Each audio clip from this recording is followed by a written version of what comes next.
Minta pemerintah untuk bagaimana ini pemerintah Sampai kapan? kalau nggak kita terjun Iya, dan benar. iya betul Dibantu. Kak. Betul. Ada sisi menurut saya nih, ada satu kasus yang tadi saya dapatkan, saya ke dinas.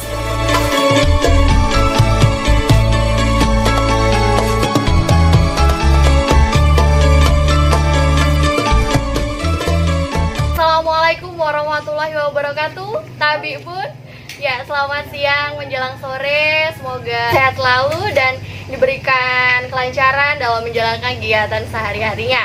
Oke, SBL Channel kembali lagi menyapa Anda, tentunya bersama saya Nana Ratnasari yang akan memandu berbicara luar biasa pada sore hari ini. Ya, berbicara tentang pendidikan. Ya, pendidikan merupakan pembelajaran pengetahuan, keterampilan, dan kebiasaan sekelompok orang yang dilakukan turun-temurun dari satu generasi ke generasi selanjutnya. Nah, melalui pembelajaran, pengajaran, pelatihan, ataupun penelitian. Ya, institusi atau lembaga pendidikan khususnya di Provinsi Lampung sendiri merupakan sarana komunikasi antara guru dan anak serta orang tua agar anak ini menjadi generasi tentunya yang lebih baik. Ya, berakhlakul karimah dan tangguh serta siap menghadapi zaman ke zamannya. Nah, pendidikan sendiri menjadi tanggung jawab bersama seluruh masyarakat khususnya di Provinsi Lampung sendiri. Ya, tata kelola pendidikan anak di masa pandemi ya COVID-19 ini. Nah, kembali lagi ke tata kelola pendidikan itu tadi, khususnya di pandemi atau COVID-19 ini, apakah sudah sesuai dan apakah sudah berjalan dengan baik? Nah, itulah yang menjadi pertanyaan kita bersama tentunya. Hari ini kita sudah bersama dengan narasumber kita. Ya, saya sudah bersama dengan Ibu Jauharah Hadat yang biasa kita sapa dengan Kak Jal. Selamat sore Kak Jal. Sore.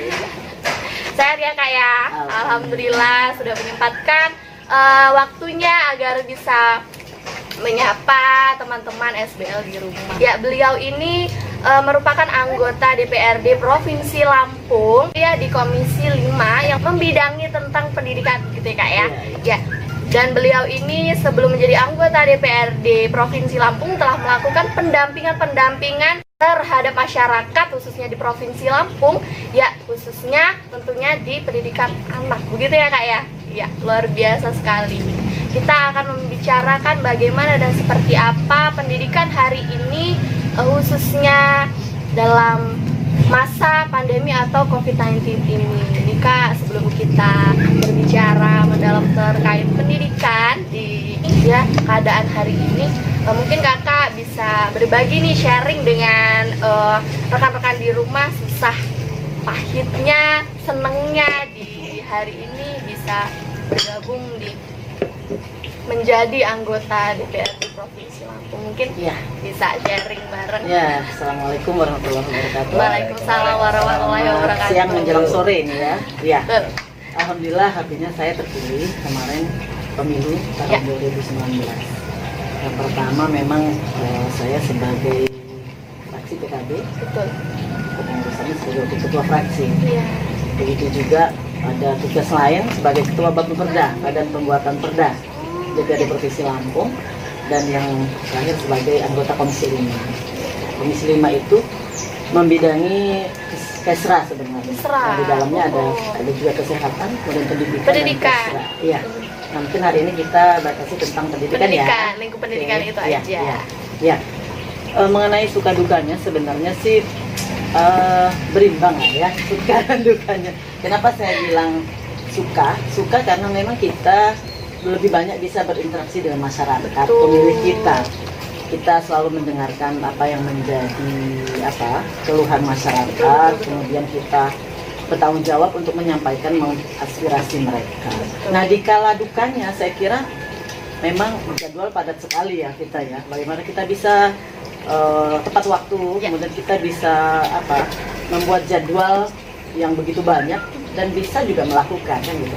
Nah, susahnya itu ketika aspirasi masyarakat yang kita bawa ini tentunya kan yang namanya DPRD itu berbagai macam kepentingan, berbagai macam warna tentunya kan. Nah, belum tentu sama, ya kan? Keinginannya belum tentu sama, aspirasinya juga membawahi masyarakat pemilih yang berbeda. Betul. Nah, itu yang menjadi susahnya kita ketika aspirasi masyarakat yang kita bawa belum bisa tercapai. Itu juga Ya, menjadi betul, sesuatu betul. yang menurut saya susah di situ kan, saya sedih gitu. Nah, tetapi ya dengan mungkin kerja keras kita, sesuatu saat apa yang menjadi keinginan masyarakat bisa tercapai, itu upaya kita. Ya, saya Iya. kira itu deh. Tapi di satu titik pasti ada tantangannya dong Kak ya, ada strong. Berarti hari ini Kak Jau sendiri menjadi ya kaum perempuan nih hari Iya. ini bisa ada di posisi itu tantangannya gimana tuh Kak? Ya tantangannya luar biasa, apalagi bicara Ya. pemilu. Ya. Tapi ya alhamdulillah menurut saya karena saya PKB ya, yang saya merasakan keseimbangan antara perempuan dengan laki-laki itu di PKB itu cukup apa ya, terangkat lah. Paling tidak seperti contohnya kemarin ketika kita bicara dapil saat pemilu itu ada 8 dapil. Nah 4 dapil itu perempuannya nomor 1. Kemudian yang 4 dapil Biasa. laki-laki, artinya sudah 50%. Alhamdulillah kami yang juga yang perempuan berempat nomor 1 ini jadi semua. Luar biasa. Iya, jadi kami ini 9 orang, 5-nya laki-laki, 4-nya perempuan. Iya. Tapi menurut saya memang yang 4 perempuan ini juga maksimal juga di DPRD. Saya lihat teman-teman itu luar biasa. Luar biasa. Ketika mengangkat perempuan dan anak ini luar biasa. Seperti hari ini saya juga DL ke Dinas Perempuan dan Anak, Kementerian Perempuan dan Anak, Lampung Tengah ya. Iya. Saya pengen tahu kondisinya, kemudian kekerasan yang terjadi di Lampung Tengah seperti apa. Ini juga Lampung Tengah menurut saya memang perlu perhatian lah, Iya. perhatian khusus ya, karena memang cukup banyak kasusnya gitu. Luar biasa. Ini Kak, kita mengerucut ke tema Oke. nih, peran guru Iya. dan orang tua dalam Iya. pendidikan anak di masa pandemi COVID-19. Nah, berbicara pendidikan, ya dari pantauan Kak Jau sendiri nih, kacamata Kak Jau sendiri nih.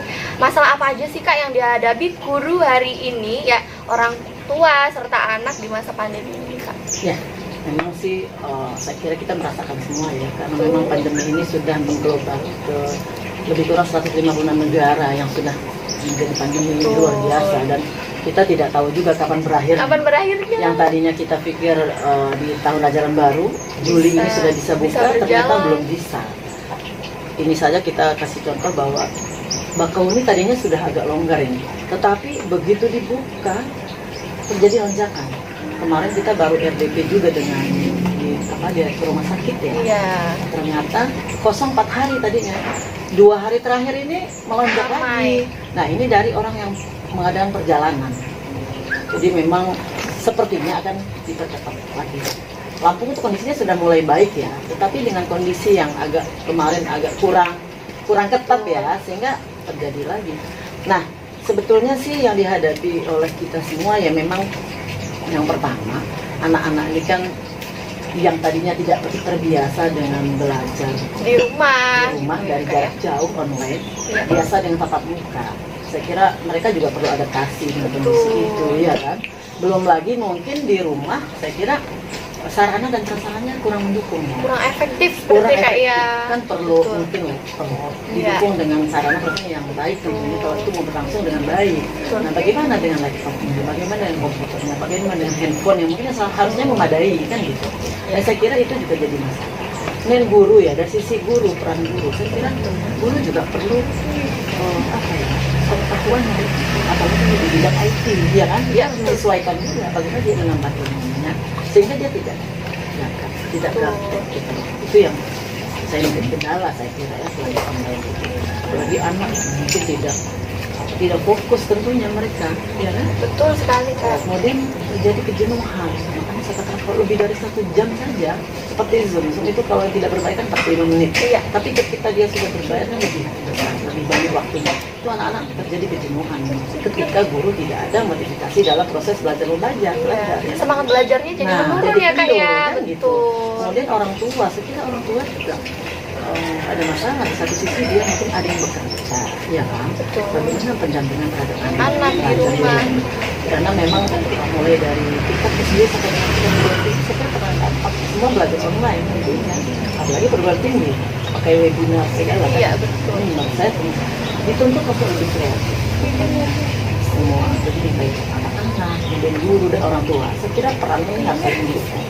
Ini Kak ya, kebijakan pemerintah sendiri hari ini tentang social distancing nih menjadi pilihan berat gitu ya Kak bagi seluruh masyarakat karena pembatasan soal masyarakat menghambat laju pertumbuhan atau tata kelola pendidikan yang selama ini berjalan gitu ya. Jadi terhambat gitu ya Kak? Ya, saya kira memang dengan adanya kebijakan belajar dari rumah, saya kira memang yang pertama karena kan memang kita boleh kerumunan ya, physical distancing dan social distancing. Kan nggak boleh. Artinya pertemuan lebih banyak orang itu tidak boleh. Walaupun dalam kondisi yang sekarang sudah katanya sih new normal, tetapi memang sebagian masyarakat mengatakan itu sudah normal, tapi kan belum. Ya kan? Makanya sebenarnya itu sudah nggak bisa lagi disebut new normal sebetulnya. Jadi adaptasi kehidupan baru. Nah jadi memang saya dengan adanya kebijakan ini, dia kan tidak membolehkan. Salah satunya ternyata yang pendidikan tadi tidak boleh tatap muka. Karena satu kelas itu kan lumayan banyak, ya kan? Karena dibatasi itu ada social distancing dan physical distancing, sehingga mewajibkan ada kebijakan dari Menteri Pendidikan bahwa memang harus belajar lewat daring dalam jaringan. Nah ini yang tadi kita katakan banyak sekali masalah ketika belajar dengan online, kemudian juga tugas-tugas online dan lain sebagainya, semuanya harus online. Jadi saya kira itulah di pendidikan itu terkena dampak yang luar biasa. Dan apa nih Kak kira-kira kedepannya nih khususnya untuk generasi-generasi hari ini yang terdampak COVID-19 ini kan miris sekali ya Kak ya. Terus solusinya gimana tuh Kak untuk kedepannya? Kan kalau kita lihat memang solusinya yang bisa kita bicarakan bersama seperti ya Kak ya, dari mulai IT dan lain sebagainya, sarana dan prasarana harus bisa lebih diefektifkan seperti itu. Tapi apa kita kalau misalkan kita lihat di lapangan nih Kak, apakah masih banyak gitu loh Kak yang tidak efektif pembelajarannya dan masih banyak malah anak-anak itu tidak belajar Kak, malah main gitu. Itu kan berarti kan apa orang tuanya yang salah atau pemerintah sendiri hari ini yang harus lebih ketat lagi atau gimana tuh Kak? Iya, karena memang begitu. Banyak hal ya yang menjadi hambatan. Yang pertama sarana tadi. Sarana itu perlu mendukung. Yang kedua ada prasarana. Mungkin di sisi guru itu kan perlu keterampilan. Iya. Perlu modifikasi dalam proses belajar mengajar sehingga anak-anak tidak jenuh tadi, ya kan? Nah, ketika bicara anak itu pasti dia keluar dari daring, ya kan? Betul. Nah, bagaimana mengatasinya? Artinya harus bagaimana guru bisa memodifikasi dalam proses belajar mengajar supaya anak tidak, contohnya misalnya 1 jam itu mungkin dibuat untuk anak-anak supaya nggak jenuh, dijelaskan dulu sedikit.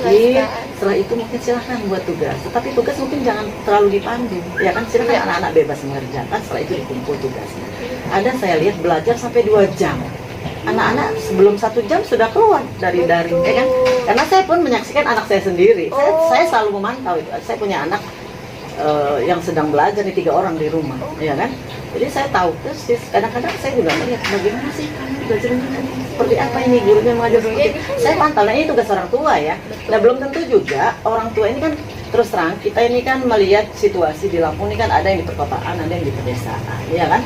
Dalam satu kecamatan saja sudah berbeda. Misalnya ini di ibu kota kecamatan, ketika kita bicara di pelosok kecamatan sudah berbeda kondisinya. Belum lagi yang di kota dan kabupaten, ini jauh juga. Saya kira disparitas pasti kelihatan. Semuanya sangat antara kota dengan desa pasti jauh beda kondisinya. Ini juga harus dipikirkan sama pemerintah. Kalau terlalu lama menurut saya juga sistem belajar dari rumah ini juga kelamaan anak-anak bisa jenuh, ya kan? Kadang-kadang akhirnya mereka adalah ngapain, ya kan gitu. Akhirnya begitu loh. Saya melihat sendiri anak saya begitu. Paling dia masuk sebentar terus keluar dari jaringan, ya kan? Mau tidak mau seperti itu. Nah menurut saya memang kita yang pertama memang pemerintah harus segera mengevaluasi ini menurut saya. Kira-kira kapan? Kan kita sudah punya zona hijau, zona orange, zona kuning dan zona merah. Nah, untuk zona hijau mungkin sudah dibuka memang ya, tetapi masih terbatas juga saya lihat. Saya dapat informasi bahwa memang sekitar di bulan November baru bisa efektif ya. Berarti kan ini masih berapa bulan lagi kan? Ini baru Juli, masih sekitar 4 bulan lagi. Nah, harusnya segera evaluasi apakah anak-anak masih siap seperti itu atau tidak. Saya lihatnya begitu. Jadi memang solusinya menurut saya segera lakukan pembenahan. dievaluasi lagi. Kalau memang kondisinya sudah bisa, seperti saya lihat juga faktor ini ya, pendidikan pondok pesantren. Saya kemarin masuk di Lampung Timur juga sebagian sudah buka, tetapi memang protokol kesehatan harus tetap diterapkan, belum bisa ditinggalkan. Nah itu juga perlu dari kita sendiri sebagai kader-kader, menurut saya harus segera lihat kondisi pondok pesantren juga. Jangan lupa bahwa itu pondok jangan sampai jadi klaster baru, iya kan? Betul. Iya kan? Iya. Jangan jadi. Artinya perlu juga bantuan baik dari kita maupun pemerintah ya. Sendiri. Bagaimana bisa membantu, misalnya bagaimana pengadaan masker dan lain-lain, kemudian cuci tangan di air yang protokol kesehatan yang jadi tetap diterapkan.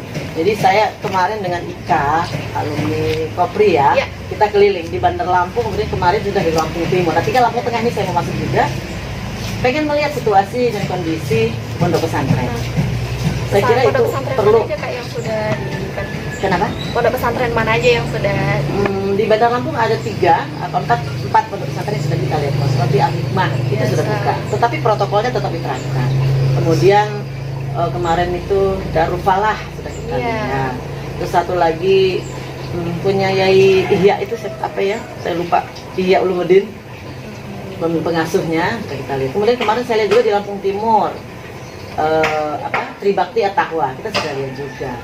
Sama, saya juga memberikan edukasi protokol kesehatan seperti itu. Jadi memang tanggung jawab kita bersama lah, bagaimana proses belajar mengajar ini bisa berlangsung. Harus siap gitu ya, harus Kak ya. Siap dan sigap. Nah ini Kak, dari jumlah SD negeri dan swasta ini kan sebesar 4.610. Nah SMP negeri dan swasta sendiri sebesar 1.267, SMA negeri dan swasta 796, dan SMK negeri dan swasta sendiri 414. Itu kita dapatkan dari data BPS Provinsi Lampung ya, Kak ya. Nah, yang ada di Provinsi Lampung ini. Bagaimana pantauan Kak Jau nih selaku anggota DPRD yang membidangi pendidikan tadi, kira-kira berapa persen Kak yang mengalami kendala teknis nih dalam kegiatan belajar mengajar? Kalau bicara presentasi sih menurut saya, karena kita harus berdasarkan asumsinya harus data dan statistik ya. Artinya secara persisnya saya tidak belum tahu persisnya. Jadi menurut saya memang kita bisa membandingkan sendiri bagaimana kondisi kota dan pedesaan kita.